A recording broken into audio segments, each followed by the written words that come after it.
पुराणों के अनुसार महाबली हनुमान जी को रुद्रावतार यानी भगवान शिव का अवतार माना जाता है। शिव पुराण के अनुसार हनुमान जी शिव जी के 11वें रुद्रावतार हैं। जैसा कि हम सभी जानते हैं, भगवान शिव को भगवान विष्णु के परम भक्त के रूप में भी माना जाता है, जिसका उल्लेख वेदों, पुराणों और ग्रंथों आदि में मिलता है। पौराणिक कथाओं के अनुसार जब अधर्म का नाश करने तथा धर्म की रक्षा करने हेतु भगवान विष्णु ने श्री राम का अवतार लिया, तब शिव ने अपने आराध्य भगवान विष्णु की सहायता हेतु संकट मोचन हनुमान का अवतार लिया था। विभिन्न शास्त्रों के अतिरिक्त रामचरितमानस आदि में भी राम भक्त हनुमान को शिव का ही अवतार बताया गया है। महाबली हनुमान जी का जन्म कैसे हुआ था, इस संबंध में विभिन्न ग्रंथों और पुराणों में भिन्न भिन्न कथाओं का उल्लेख मिलता है। आज के वीडियो में हम हनुमान जी के जन्म से संबंधित कथाओं का उल्लेख करने वाले हैं और साथ ही हम ये भी जानेंगे कि संकट मोचन हनुमान जी का जन्म कब हुआ था। नमस्कार दर्शकों, मेरा नाम है अंश और आप देख रहे हैं नारद वाणी। ज्योतिषियों की गणना के अनुसार हनुमान जी का जन्म चैत्र माह में पूर्णिमा को मंगलवार के दिन चित्रा नक्षत्र व मेष लग्न के योग में प्रातः 6:03 पर हुआ था। हनुमान जी को वानर राज केसरी तथा माता अंजनी के पुत्र के साथ साथ पवन पुत्र भी कहा जाता है। रामचरितमानस में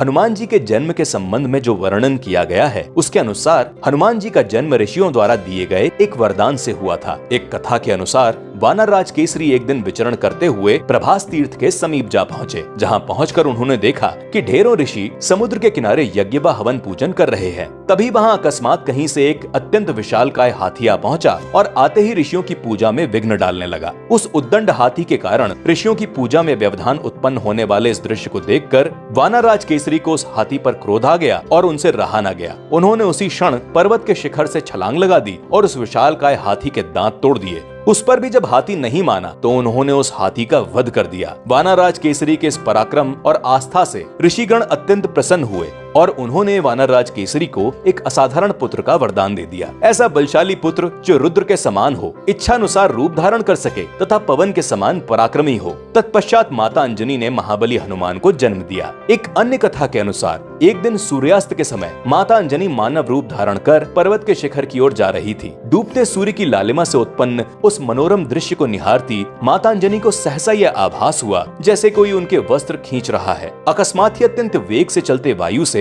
उनके वस्त्र उड़ने लगे, परंतु उन्होंने देखा कि उनके अतिरिक्त वायु के वेग का प्रभाव किसी और वस्तु पर नहीं पड़ रहा, यहाँ तक कि कोई पत्ता भी नहीं हिल रहा। माता अंजनी को ऐसा प्रतीत होने लगा कि ये अवश्य किसी मायावी राक्षस की चाल है जो अदृश्य होकर ये सब कर रहा है। क्रोध में आकर उन्होंने उसी क्षण पूछा, कौन है पापी जो एक पतिव्रता स्त्री का इस प्रकार अपमान कर रहा है। उसी क्षण पवन देव प्रकट हुए और हाथ जोड़कर क्षमा याचना करते हुए माता अंजनी से बोले, हे देवी, ऋषियों ने आपके पति देव को मेरे समान एक पराक्रमी पुत्र का वरदान दिया है, इसीलिए विवश होकर मुझे आपके तन को स्पर्श करना पड़ा। ऋषियों के वरदान के फल स्वरूप भगवान रुद्र द्वारा भेजा हुआ अंश भी मेरे स्पर्श से आपके भीतर प्रविष्ट हो गया है, अतः वह आपके पुत्र के रूप में प्रकट होंगे। और इस प्रकार वानरराज केसरी और माता अंजनी के घर भगवान शिव ने हनुमान जी के रूप में रुद्र अवतार लिया। मान्यताओं के अनुसार इंद्र के वज्र से हनुमान जी की ठुड्डी, जिसे संस्कृत में हनु कहते हैं, टूट गई थी। इसी कारण उनका नाम हनुमान रखा गया था। इस संदर्भ में जो कथा बताई गई है वो इस प्रकार है। महाबली हनुमान के जन्म के कुछ वर्षों पश्चात की बात है। एक दिन बालक हनुमान अकेले खेल रहे थे,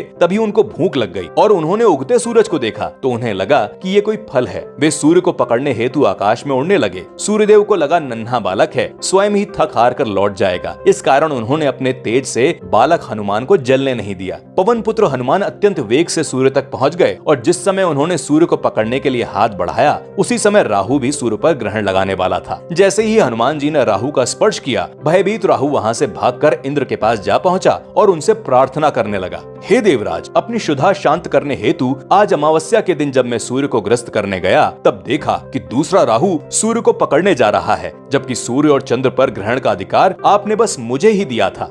राहु के मुख से ऐसी बात सुनकर देवराज इंद्र भी आश्चर्य में पड़ गए। वे उसी क्षण राहु के साथ सूर्य देव के समीप जा पहुंचे। तभी राहु को देखकर हनुमान जी सूर्य को छोड़ राहु के ऊपर झपट पड़े। भयभीत होकर राहु ने इंद्र को रक्षा के लिए पुकारा तो उन्होंने हनुमान जी पर वज्र से प्रहार कर दिया, जिससे मूर्छित होकर बालक हनुमान एक पर्वत पर जा गिरे और उनकी ठुड्डी का बायां भाग टूट गया। हनुमान जी की ये दशा देखकर वायुदेव क्रोधित हो उठे और उसी क्षण उन्होंने अपनी गति को रोक दिया। वायु के रुकते ही समस्त संसार में खलबली मच गई। समस्त जीव जंतु श्वास के बिना तड़पने लगे और हर ओर त्राहिमाम के स्वर गूंज उठे। ऐसे में सारे सुर असुर, यक्ष, किन्नर आदि एक एक करके रक्षा हेतु भगवान ब्रह्मा जी के पास पहुंचे। तब ब्रह्मा जी सबको लेकर वायुदेव के पास गए और वहां पहुंचकर उन्होंने देखा कि वे मूर्छित हनुमान को गोद में लिए रुआंसे होकर बैठे थे। भगवान ब्रह्मा ने उसी क्षण हनुमान जी की मूर्छा को भंग किया, जिसे देखकर वायुदेव ने भी अपनी गति का संचार कर दिया। तत्पश्चात ब्रह्मा जी ने हनुमान को यह आशीर्वाद दिया कि उनके अंग को अब किसी भी शस्त्र से कोई भी हानि नहीं पहुंचेगी। इंद्रदेव ने भी आशीर्वाद दिया